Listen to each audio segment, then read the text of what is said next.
Affordable Indian cuisine ba ang hanap mo? Andito tayo ngayon sa Star Punjabi Dhaba Authentic Indian Cuisine.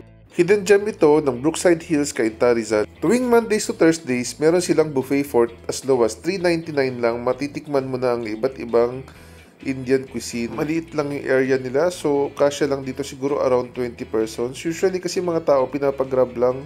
Ako naman pumunta para mag-take out lang kasi nagmamadali ako at saka ayoko rin mag-itolok. Yan nga pala sa video yung mga kasama sa buffet. So, ito na yung tinake out ko, yung beef biryani na 220 pesos at yung mutton biryani na 240 pesos. More or less, mga 10 minutes lang ako nag-antay para i-prepare nila. Yung mutton niya is medyo matigas pa ng konti, kulang pa siguro ng 30 minutes na pakulo. Yung yogurt sauce niya is medyo diluted. Ang advice ko is bumili kayo ng Nestle yogurt at yun ang ihalo nyo. Yung biryani rice niya is 2 out of 5 yung spiciness, so baka yung mga bata ayaw po yan.